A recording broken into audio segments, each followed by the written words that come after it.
So in this chapter, we're going to discuss the core fundamentals of understanding Angular's templating and also some of the templating syntax. Now, I want to use the term syntax because Angular has a very specific way that we can denote that we are trying to perform a particular action when developing our code. So what we'll do is jump into our app folder. Inside of there, we have our app component. Now, this is our entry-level component, and this is going to later hold things such as root definitions and allow us to switch out components conditionally, but that's far more advanced than we want to begin with. So here we have some hard-coded text, hello Angular, which then gets printed out in the DOM for displaying to our users. We don't really want to hard code things because that feels like a static kind of website.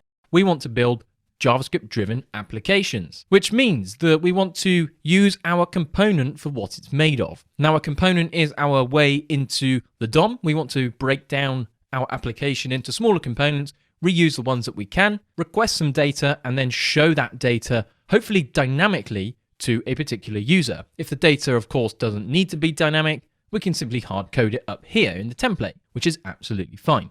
Let's assume that we want to take our text and make it dynamic. How could we do this?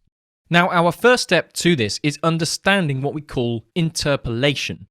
So when we interpolate, we are taking a value and we are essentially binding it to the template. This is done through the practice of using curly braces like so. If we hide our styles for the moment, just so we can see our component class body, we have this ng on init. And you can ignore this on init for now. We'll cover the lifecycle hooks as we continue.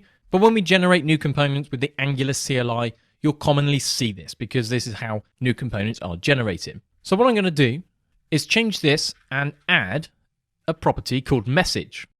We're going to use some TypeScript. So if you're new to TypeScript, this is how we denote that something is of particular type. We can use colon and then string. So if we hover over here, you can see that we have a TypeScript error message. Property message has no initializer and is not definitely assigned in the constructor. Now, there are a few things that we can do. In the non-Angular world, we do in fact have a constructor. So we could say this.message equals, and we could say hello world. This then makes our error message go away. In Angular, and this is a very important thing that I want you to understand, it's typical that we would use our ng on init instead of the constructor.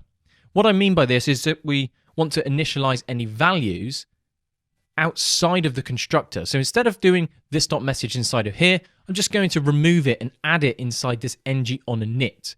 So this means that when our component gets mounted, our ng on init is going to get called, and this does get called after our constructor is actually instantiated.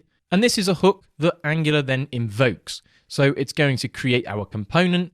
And once the component has been bootstrapped by Angular, it's then going to run this ng on init lifecycle hook and then assign this.message a value. Now, I don't know if you spotted, we do have an error message. We have the same one. We have property message has no initializer. Now, this is a new feature or a fairly new feature in TypeScript. And the way that we can essentially get around this, because we're not using a constructor, we want to use an exclamation mark. So this tells TypeScript, and this is in fact all we need to do to fix the error message. This just tells TypeScript that, hey, I know better than you. I am later assigning it and it's definitely going to be available. So don't worry about warning me. Now back to our interpolation. We're going to add the word message. Any values that we want to display get put inside of these curly braces. So then when we hit save, we're then going to see hello world, and you can see that instantly reflect over on the right. So this approach is called interpolation, and it allows us to evaluate a variable, a piece of data, any kind of value, and print it out for the user. As this gets more complex, we'll be dealing with things such as arrays, data structures with objects, and much more. I've used the word interpolation, and we've also used the word expressions in this video, because not only can we provide some interpolated values, we can provide what's called an expression. Now, an expression is something like this. So we could say message equals equals equals, and then we could say hello world. Now, what I'm going to do is spell things incorrectly, and you can see that we have the word false that's been printed out. If we then change this over to a single D, we then get the value of true.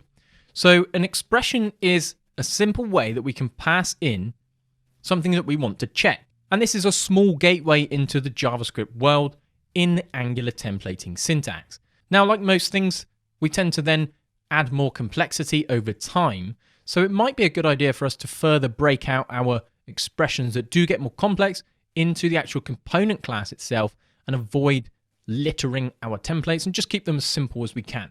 However, let's say we have a requirement where we want to display how many letters or characters are in our message. We can then say message.length, and this then gives us hello world followed by 11. We can also do some simple checks. So we could say, is the message.length less than 12? We then have true. Is it less than 11? It's false. So you can see that we can pass in some simple JavaScript expressions into our interpolation braces. What we can also do is use things such as ternary statements. So the ternary is a question mark, which is simply an inline if statement. So we could say, if we have a message.length, this means that we do actually have a value. We could say, I want to print out the message. Otherwise, we could say nothing here, ... So when we save this, we're then going to see hello world, hello world. I'm going to remove our first one just so we can see things clearly. If we were to set this to an empty string, because our message.length is not going to be there, it's going to evaluate as false. So then we're going to see nothing here. So this allows us to use a simple toggle. And it's important to remember that with our expressions, we can't do things such as if and else statements and switch statements and things that hurt the control flow of an application. So it's a good idea to keep our expressions nice and simple, and if they do become more complex, we can then move them into the component, and we'll look at some further examples as we continue through the course. So that's pretty much it. That's how we take a value or a piece of data and then bind it for the user to be able to see. There are a few more things that we need to cover in this chapter before we're ready to start diving deeper into Angular. So let's finish up there and jump into the next lesson.